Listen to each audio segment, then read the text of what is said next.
So, madam ఈ సూర్యగ్రహణం effect మేషరాశి మీద ఎలా ఉండబోతుందంటారు?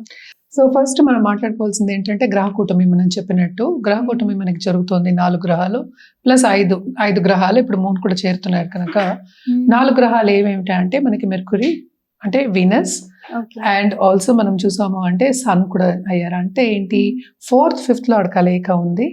దాంతో పాటు మనకి ఏంటంటే 3rd and 6th లార్డ్ కలయిక ఉంది. దాంతో పాటు 2nd లార్డ్ కలయిక ఉంది. 2nd and 7th లార్డ్ కలయిక. సో కేంద్ర కోణాధిపతి వాళ్ళ కలయిక ప్లస్ రాహుతో కలయిక ఉంది. దాంతో పాటు మనకి గ్రహణం వస్తుంది. కరెక్ట్.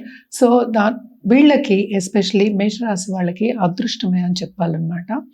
బాగుంటుంది చాలా ఈ మంత్, అంటే ఇంకా ఈ మంత్ నెక్స్ట్ మంత్ కూడా బాగుంటుందనే చెప్పాలన్నమాట. బికాస్ ఆఫ్ ఏంటంటే ఎక్లిప్స్ ఇన్ఫ్లుయెన్స్. సో తప్పక ఏంటంటే దేంట్లో బాగుంటుంది వీళ్ళకి, తప్పక వీళ్ళు చేసే పనిలో ఉన్నత స్థాయికి వచ్చే ఛాన్సెస్, అంటే ఏంటంటే మంచి ఆపర్చునిటీస్ వచ్చే ఛాన్సెస్ ఉన్నాయి.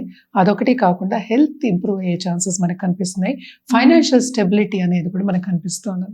అండ్ ఆల్సో మోస్ట్ ఇంపార్టెంట్ వీళ్ళకి చెప్పవలసింది ఏంటంటే పరిహారం రూపంగా తప్పక నవగ్రహ స్తోత్రాలు చదువుకోవడము అండ్ ఆల్సో నవగ్రహం చుట్టూ ప్రదక్షిణ చేయడం, ఎస్పెషల్లీ గ్రహణం రోజు చేయడం అనేది వెరీ వెరీ ఇంపార్టెంట్. మనం ఇందాక కూడా మాట్లాడుకున్నాము, సూర్యగ్రహణం తర్వాత మనకి చంద్రగ్రహణం కూడా వస్తుంది.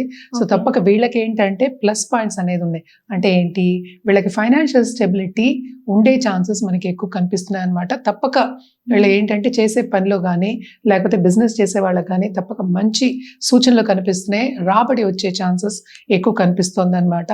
తప్పక దాంపత్య జీవితంలో కూడా కొంతవరకు అనుకూల పరిస్థితే ఉంటుందనే చెప్పాలన్నమాట. మన రుద్రాక్ష విషయానికి వస్తే కనుక తప్పక వీళ్ళు పంచముఖి రుద్రాక్ష వేసుకోవడం అనేది మంచిది. అండ్ ఆల్సో గ్రహణం టైంలో ఎస్పెషలీ మనం చెప్పినట్టు February 17th ధ్యానం చేయడం కంటిన్యూస్ గా, ఎవరికి హనుమంతుడికి ధ్యానం చేయడం and also Hanuman Chalisa continuous గా చదువుకోవడం చాలా మంచిదన్నమాట. అలాగే ఏంటంటే జపం చేసుకోవచ్చు.